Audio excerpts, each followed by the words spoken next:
ये पूजा इसीलिए हो रही है, माँ भगवती की नवरात्रि है, शक्ति स्वरूपिणी। ये हमारा कश्यप महामुनि का दिव्य क्षेत्र है। ये काश्मीर नगर, काश्मीर क्षेत्र दिव्य क्षेत्र है। नवरात्रि में माँ भगवती का पूजा पाठन करना सनातन धर्म अवलंबी लोगों के लिए ये बहुत भाग्य की बात है। अभी हमारा ये काश्मीर क्षेत्र में काश्मीर सर्वज्ञ शारदा पीठ में शारदांबा विराजमान है। यहाँ दुर्गा माता जी विराजमान है। इसका नाम है श्रीनगर।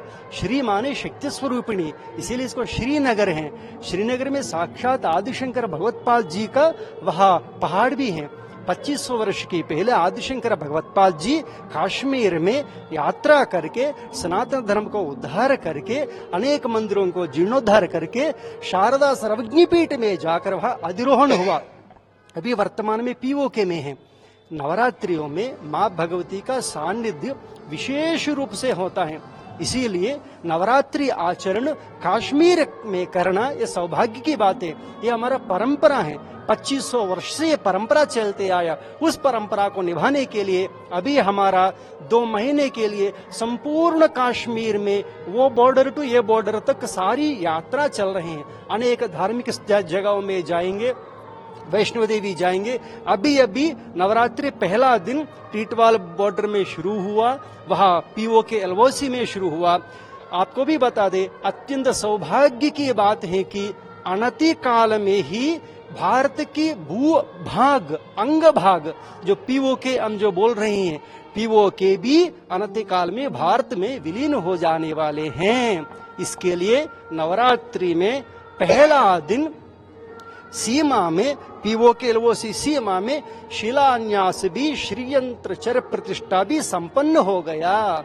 जो नवरात्रि में जो भी कार्य संपन्न होता है वो दिग्विजय होता है। और वहां से हमें शारदा सर्वज्ञ पीठ जिस स्थान पर है उसकी नजदीक भी गया। वहां गांव का नाम क्या है? वहां केरन टीटवाल में शिलान्यास हुआ।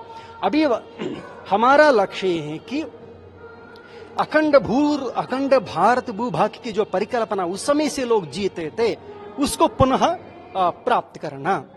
उसमें पहली कदम है कि पीओके को हमारा भारत भूभाग में विलीन करना।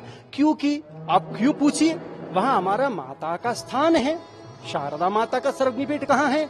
सन्यासी लोगों के लिए तो माँ भगवती माता है। हमारे लिए आदिशंकर भगवत्पाल जी शारदा सर्वज्ञ पीठ में 2500 वर्ष के पहले वहां जाकर दक्षिण द्वार खोलकर माँ भगवती से शास्त्रार्थ करके दुनिया में सबसे बड़ा वहाँ विश्वविद्यालय थे। वेद वेदांत गुरुकुल इत्यादि वहाँ पाठ पढ़ाए होते थे। अभी उसको जीर्णोद्धार करने के लिए श्रीयंत्र भी प्रतिष्ठा भी संपन्न हो गया। और उसके साथ साथ संपूर्ण बॉर्डर में हमें संचार कर रहे हैं। अभी हमारा सौभाग्य की बात है कि 370 जो हटने की बाद कोई इतिहास में सोचा लाल चौक में यहाँ ऐसे हनुमान चालीसा का पाठ होता है करके कोई सोचा? ये भगवती का अनुग्रह है। अभी आपको भी आश्चर्य होगा जब हमें पीओके को जो जीर्णोद्धार करके प्रक्षालन करके सारी वापस लेने के लिए शिलान्यास पूजा कर दिया 3 दिन, तब हमें बॉर्डर में गया। बॉर्डर में आपका आश्चर्य होगा, हमको पूछ रहे हैं महाराज जी। कौन पूछ रहे? हिंदू लोग नहीं, मुसलमान लोग पूछ रहे हैं। महाराज जी भारत सरकार को बोलिए जल्दी से जल्दी पीओके को हमारा भारत में विलीन होने के लिए कोशिश करे। ये हमारा मांग नहीं है, हमारा मांग तो है। वो लोग भी पूछ रहे हैं।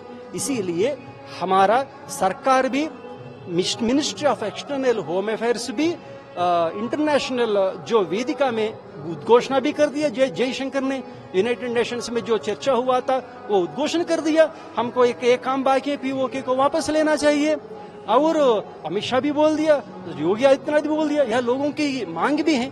इसीलिए हमें वहां जाकर शिलान्यास पूजन भी माँ भगवती ने करा दिया।